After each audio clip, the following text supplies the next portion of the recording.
नमस्ते दोस्तों, English tracker में आपका स्वागत है। चलिए अंग्रेजी सीखते हैं।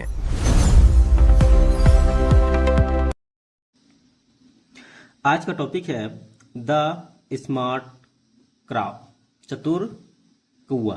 इस टॉपिक को मैं वर्ड टू वर्ड इंग्लिश से हिंदी में ट्रांसलेट करूंगा और इसमें जो भी इंपॉर्टेंट वर्ड आपको अच्छा लगे आप उसे नोट डाउन कर लीजिएगा ताकि आप बाद में रिवीजन उसे कर पाइएगा। इसमें बहुत सारे नए नए वर्ड मीनिंग होंगे, ग्रामर के रूल होंगे, टेंसेस के रूल होंगे एवं जो भी इसमें कह सकते हैं कि जैसे कि एक्टिव टू पैसिव वॉइस बनाते हैं, यानी वॉइस के रूल्स भी हैं। ठीक है, पूरा देखिएगा और समझने का प्रयास कीजिएगा। मैं हर वीडियो में नई नई कहानियों के माध्यम से आपको पढ़ाता हूँ, अच्छे से सिखाता हूँ। अगर आप मेरे चैनल पर नए हैं तो चैनल को सब्सक्राइब कीजिएगा, वीडियो को लाइक कीजिएगा और शेयर कीजिएगा। चलिए बिना देरी के वीडियो को स्टार्ट करते हैं। जैसे कि मैंने आपको बताया कि आज का टॉपिक है द स्मार्ट काउ, यानी चतुर कौआ। चतुर कौआ, ठीक है, इसी टॉपिक को मैं आपको समझाऊंगा। Once there was a crow who felt very thirsty on a hot summer day. एक बार देयर वॉज ए क्राउ, एक कौआ था। यहां पे देयर का कोई भी अर्थ नहीं होगा। एक कौआ था जो, हु मतलब क्या होता है, जो, वेरी फील्ड थर्स्टी, जिससे क्या बहुत प्यास लगी थी, ऑन अ समर मतलब हॉट समर डे, यानी एक गर्मी वाले दिन में। जैसे दोपहर, जैसे कि गर्म का दिन को होता है ना, उसको हॉट समर डे बोलते हैं। ठीक है, यानी एक गर्मी वाले दिन में उसे बहुत प्यास लगी थी। वंस मतलब होता है एक बार, ये सभी याद रखिएगा। ठीक है, अगर वंस अपॉन अ टाइम रहता तो क्या होता है, एक समय की बात है। वंस अपॉन अ टाइम मतलब क्या होता है, एक समय की बात है। ठीक है, याद रखिएगा। अब वंस मतलब हो गया एक बार, वाज मतलब था, अ क्राउ एक कौआ। जो भी इंपॉर्टेंट वर्ड होगा मैं वही केवल लिखा करूंगा ताकि आपको भी ज्यादा यहाँ पे गिज गिज गिज ना दिखेगा और साफ साफ दिखेगा। हु मतलब होता है जो, फील्ड वेरी थ्रस्टी मतलब जिसे बहुत प्यास लगा था, जो या फिर जिसे, यानी सेंटेंस के अकॉर्डिंग भी क्या करता है, उसका अर्थ बदलता है। ठीक है, बहुत प्यास लगी थी। फील्ड वेरी, फील्ड मतलब क्या, महसूस होना, वेरी मतलब बहुत, थ्रस्ट मतलब प्यास, तो इसका मतलब क्या, बहुत प्यास लगी थी, बहुत प्यास लगी थी। ठीक है, अब यहाँ पे देखिए फील्ड, ये फील्ड का सेकेंड फॉर्म है। F I double L, field मतलब क्या था, महसूस होना। यहाँ पे क्या, फील्ड का सेकेंड फॉर्म है फील्ड, मतलब उसे एहसास हुआ था, महसूस हुआ था। समझ रहे हैं, उसे प्यास लगा था, प्यास का ही एहसास हुआ था, उसी को यहाँ पे फील्ड का यूज किया गया है। ऑन मतलब हो गया पर, एक गर्म समर डे, यानी एक गर्म वाली गर्मी के दिन। इसको यहाँ पे लिखना जरूरी नहीं है, ये तो बात समझ में आई गया होगा। उसके बाद ही फ्लो हेयर एंड देयर, वह उड़ा इधर और उधर, मतलब इधर उधर वह भटका, इधर उधर उड़ा।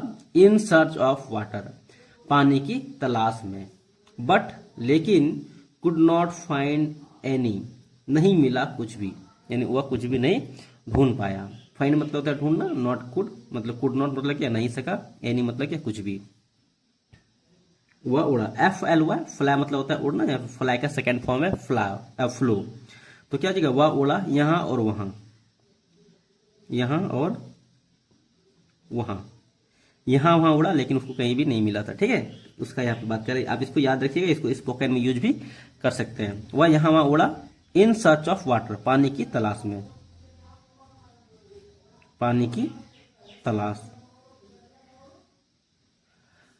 सच मतलब हो गया तलाश करना, ऑफ मतलब हो गया काके की, और वाटर मतलब हो गया पानी। तो इसका मतलब क्या हो गया, पानी की तलाश। इन यहाँ पे इन मतलब हो गया मैं। अगर यहाँ पे सर्च ऑफ फूड तो क्या था, भोजन की तलाश में। सर्च ऑफ पीपुल मतलब लोगों की तलाश में। अब यहाँ पे ये क्या है, अब इसको किसी और के साथ में भी यूज कर सकते हैं जिसका आप तलाश कर रहे हैं। समझ में आ गया, यहाँ पे पानी की तलाश की बात करें इसलिए पानी की तलाश हो गया।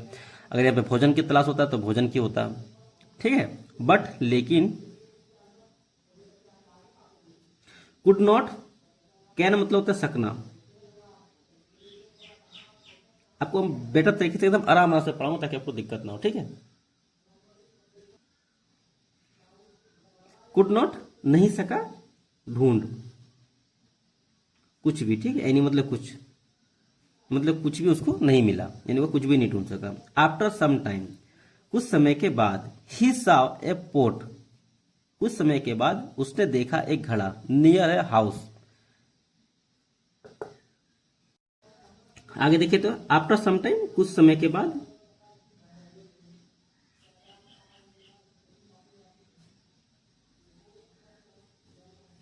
यहां से यहां तक क्या हुआ, कुछ समय के बाद। आफ्टर मतलब होता है के बाद, सम टाइम मतलब कुछ समय, तो यहां पे पूरे हो गया क्या, कुछ समय के बाद।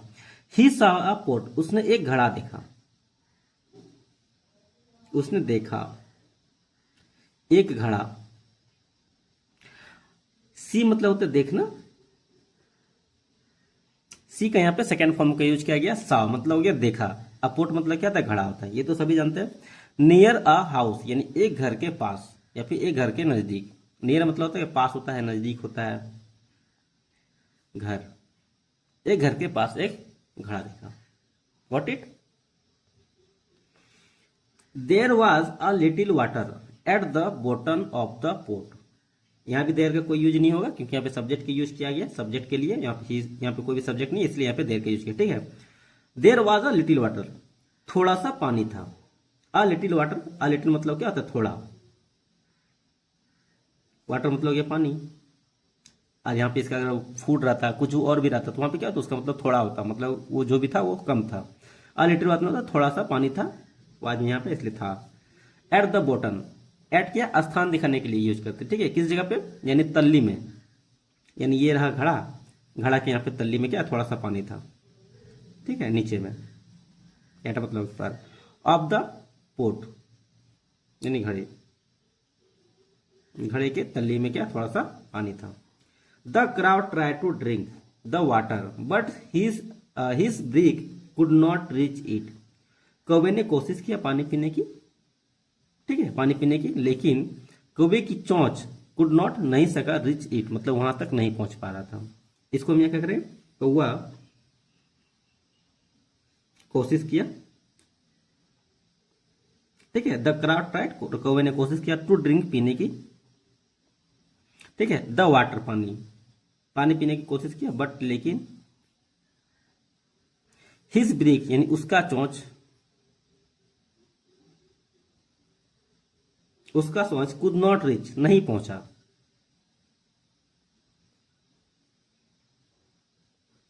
नहीं पहुंचा, इट मतलब यहां पे पानी की बात कर रहा है, ठीक है, पानी तक।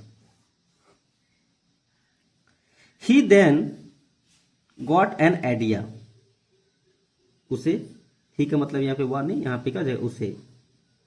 फिर देन का मतलब फिर हो जाएगा। गॉट एन आइडिया, एक विचार आया, एक आइडिया आया। गॉट एन आइडिया मतलब तो विचार आना, विचार आया। गेट रहता तो GET रहता तो क्या था, विचार आया, मतलब विचार आना बोलते हैं। लेकिन यहाँ पे गेट का सेकंड फॉर्म का यूज किया, गॉट मतलब क्या, विचार आया। यहां से यहां तक एक क्या, एक फ्रेज, इसको याद रखिएगा। ही पिक अप स्मॉल स्टोन, उसने उठाया एक छोटा सा पत्थर। उसने पिकअप मतलब होता है उठाना, यहां से आता भी याद रखिएगा, ठीक है। यहाँ पे PIC के पिक अप रहता तो क्या उठाना होता है, यहाँ पे पिक्ड अप यानी ये भी वर्ब का सेकंड फॉर्म का यूज किया गया, पिक्ड अप मतलब उठाया। स्मॉल पत्थर यानी छोटे पत्थर, स्टोन्स है ना, यहाँ पे क्या है, पत्थर है, छोटे छोटे जो पत्थर थे, पत्थरों को उठाया। And drop them into the pot one by one, एक एक कर कर पोट में, ठीक है, पत्थर को क्या डालने लगा। देम यहाँ पे यूज जो हुआ वो पत्थर के लिए यूज किया गया, स्टोन को, ठीक है। ड्रैप देम यानी उसे डालने लगा, वो भी क्या एक एक करके पोट में।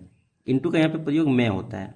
मैं का कहने का मतलब ये है कि अगर कोई भी चीज अगर गतिशील अवस्था में अगर अंदर की ओर डाल रहे हैं या फिर जा रहा है तो उसके लिए इनटू का यूज किया जाता है, ठीक है, डालना।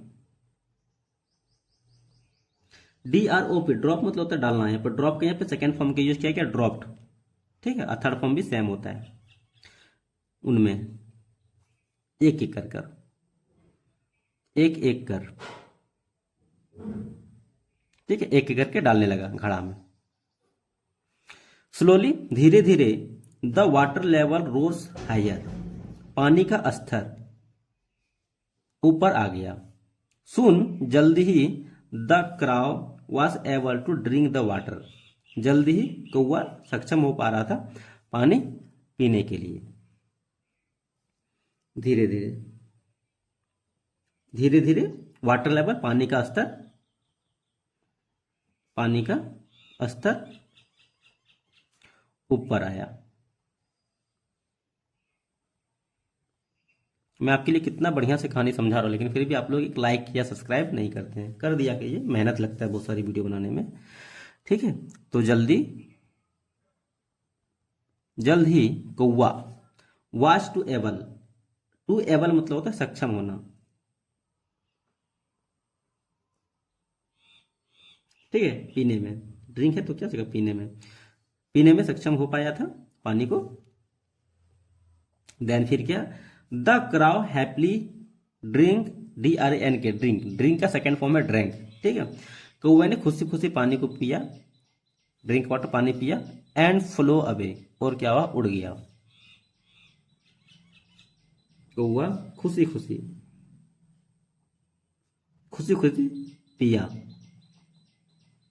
पानी, ठीक है, पानी पिया। DRINK, ड्रिंक मतलब होता है पीना, यहाँ पे ड्रिंक का सेकेंड फॉर्म का यूज किया गया ड्रंक, याद रखिए, ठीक है। एंड फ्लो अवे, और उड़ गया, उड़ के चला गया। अब मॉरल ऑफ द स्टोरी क्या था, where there is a will there is a way. कहने मतलब ये है कि जहां चाह है वहीं राह है। मतलब विल मतलब होता है क्या, चाह। यहाँ पे जो विल का यूज किया गया, चाह की बात कर रहा है। अब वे मतलब होता है रास्ता। Where there is will there is way, यानी जहां चाह है वहीं राह है। इस पूरे का मतलब ये होता है, एक मुहावरा टाइप का होता है, जहां चाह है वहीं राह है। इसको याद रख लीजिएगा, ठीक है। अब देखते हैं इसमें जो इंपॉर्टेंट वर्ब थे उसके V1 से लेके V3 तक कौन कौन से हैं। जैसे कि गो मतलब होता है जाना, इसका होता है वेंट, गॉन। नेक्स्ट कम मतलब होता है आना, इसका हो गया कैम, कम। ईट मतलब होता है खाना, एट, ईटेन। सी मतलब होता है देखना, साव, सीन। टेक मतलब होता है लेना, तो हो गया टुक, टेकन। गिव का मतलब हो गया देना, गैव, गिवन। मेक बनाना, मेड, मेड। सिंग गाना, सैंग, संग। ड्रिंक मतलब हो गया पीना, ड्रैंक, ड्रंक। बिगिन मतलब होता है शुरू करना, बिगेन, बिगन। ब्रेक मतलब होता है तोड़ना, तो क्या हो जाएगा, ब्रॉक, ब्रोकन। चूज मतलब होता है पसंद करना, चूज, चूजन। याद देखिए यहाँ पे एक ओ है, यहाँ पे डबल ओ है, सॉरी यहाँ पे डबल ओ है, यहाँ पे एक ओ है, याद रखिएगा, ठीक है, डिफरेंस में। राइट मतलब होता है लिखना, रॉट, रिटेन।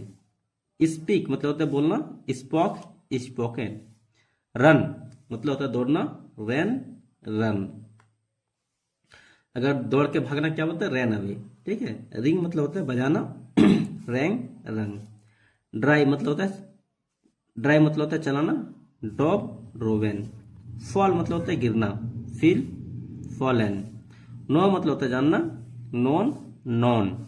ग्रो मतलब होता है उगना, ठीक है। तो क्या देखेगा, ग्रो, ग्रोन, या फिर आगे ऊपर आना, ये सभी होता है, ठीक है। चलिए इस वीडियो में तक, फिर मिलते अगली वीडियो में, यहाँ तक के लिए जय हिंद। और जो भी बच्चे हैं वो चैनल को सब्सक्राइब कर लीजिएगा।